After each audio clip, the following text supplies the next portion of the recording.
just jump right into questions. Jeff, you want to start us off? Sure, I guess just sort of an overview of this offense that you've sort of inherited and mostly built. How are you guys looking going into this phase of practice? Yeah, it was a good question, well asked. I think the meshing of both has been really fun. You know, I think being able to work with Coach Helton and be able to have those conversations and, you know, have a mentor of that type to be able to go in and ask football questions, ask schematic questions, ask situational football questions. It's really molded well together. Like you said, he went in a direction that's familiar. You know, there was a lot of similarities in the way that we played ball and the way they have here in the past. So, you know, seamless transition and really excited to see what it looks like going into the fall. Coach, top passing offense in Conference USA last year. Of course, you bring your quarterback in, so that probably makes it easier to get comfortable right away. How are you just planning to adapt and perform here in Western? Yeah, I mean, anytime there's continuity in college football, it's appreciated. You know, continuity from Maverick and myself is there, and it's certainly appreciated. And I think that there's been a lot of buy-in from everybody else in the locker room. So, you know, at this point, we've had a lot of time together. It's not really new anymore. So I think we're excited to see what that looks like. And, you know, we still got some time out there here in fall camp, too. You know, Coach touched on a lot of those guys that are still fighting for a role and fighting for a job in this offense. And anytime competition's around college football, it's going to improve everybody around. So that's something that, again, is exciting moving forward. You know, he also talked about the wide receiver room. There's a lot of depth there. Can you talk about some of those guys that are stepping up, maybe some of the new guys that fans might not know? Yeah, I mean, depth is always a good thing. You know, I think that the marquee guys tend to show up when you get closer. So there's a lot of guys that can step into that role. Honestly, too many to really name. I think that you have anywhere between 8 to 10 guys that can go out there and really be a difference maker. Now, the returners are really exciting too. You know, you got what Moose has been able to do, KD, a lot of those guys that have been around that are familiar names around here, they'll have a role as well. But anytime you have depth from my chair, that's an exciting thing and something that you end up needing more than you think you do. So exciting for sure. Are you planning on working in the press box or on the field? I'll be on the field. Yep, have been everywhere. This will be year 4 calling plays and been on the field every step of the way and don't plan on changing now. With your Josh, offense, whenever it comes to what's the toughest part of installing your offense, and what are you most concerned about getting right before that season over against Sam Houston? Yeah, I don't think there's a singular thing. I think, like we said, it's about finding the right players. The schematics are important. It's a player's game. It always will be. You know, our job is to get our best players in the best spots to make plays. So figuring out who those players are, and like I said in the spring, not only who those players are, but what they're good at. So finding the ability to find out what each individual skill group is good at, but beyond the personnel grouping, what underneath that each personnel grouping is good at. So we'll spend a lot of time getting in and out of a lot of different stuff to try to find the best guys doing what they're best at. I wouldn't say that's the biggest challenge. That's probably the best part of the job schematically. You know, I mean, if you're just talking purely X's and O's, you know, those X's and O's are humans, and not all humans are the same. You know, so KD's got different skill sets than Moose, and they got different skill sets than a longer receiver's got different skill sets than a smaller guy, and tight ends add a different skill set. So finding out who's the best guy to fit each job and making sure they're doing that frequently is one of the exciting, fun parts of building an offense. Coach, whenever it comes to, fall camp, we're here now, and it's an exciting time, but it's also just kind of, guys are stepping up to the plate, trying to prove themselves to everybody that they're ready for that position. How do you really attack this time of year as a coach? Because, the season's right around the corner. Yeah, that's why you do it. You know, all of it else is building up for the fall, and I think you'd be lying if you said you don't get excited about strapping it up and playing some games and hitting somebody else here in no time.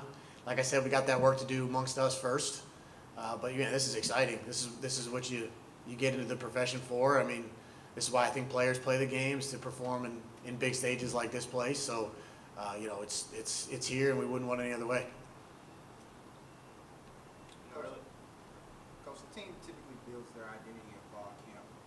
What do you hope the identity of the offensive side is going to be? I hope we're explosive. You know, I hope we're physical. I hope we have a diversity of skill set that we can do a lot of things well. But above all, you know, I just hope we can attack and be a physical style, attacking style of offense. We say it all the time, we're an attacking style of offense. You know, so with that being said, I hope that we take that ownership. I know we got the ability for some really strong leaders on our side of the ball. And so I'm excited to see those guys step forward and sort of carry that mentality of an attacking style of offense when we go out there and play. You know, earlier in the year when we were talking to you, you were getting ready to be talking for spring ball. Now you've been in Bowling Green for a few months. What's your favorite part of just being in the area, maybe outside of the summer heat? Yeah, really cool. You know, myself, my family, my wife really enjoys it here. I was born and raised in Baltimore. You know, I spent some time where you don't really get those same 4 seasons. You get the feel like you're sort of getting 4 seasons back around Bowling Green, and the community's been great. The food's really, really good. We enjoy that part of it.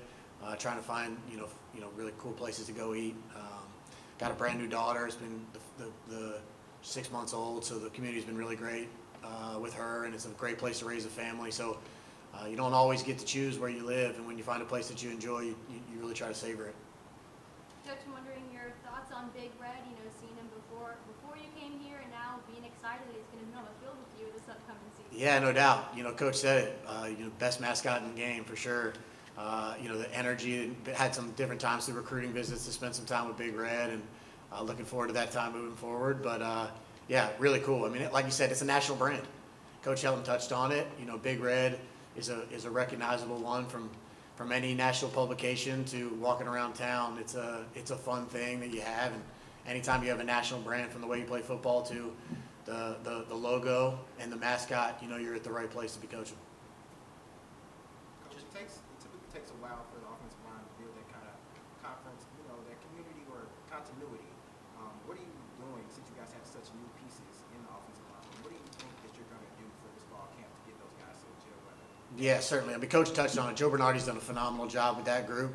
I think it's the way of the world nowadays. You can either complain about it or get excited about it, and certainly we're definitely the latter. This is an exciting thing. You have a brand like Western Kentucky. You go find great players and then you mold them. It's a relationship-based business. I talked about sort of the fun of building an offense. The best part of the job is the players and spending time with the players and building those relationships, and then the relationships they spend with each other. Joe Bernardi is phenomenal at that.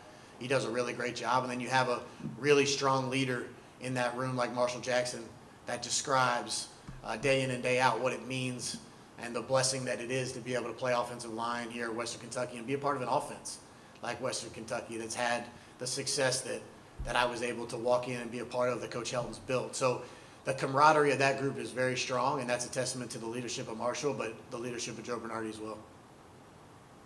Just back to Maverick for a second. He was solid 2 years ago, but it seems like last year he really took a step forward, at least numbers-wise. What was he able to do to accomplish what he did to Abilene last year? Yeah, huge testament to him. The preparation that he puts in and day out would shock a lot of people. We talk a lot about playing this position at a high level. Maverick, myself in the quarterback room, he is a daily depiction of the time and energy it takes to play this position at a high level. I just think, there was a multitude of things that went into that. Statistics are only a small part of it.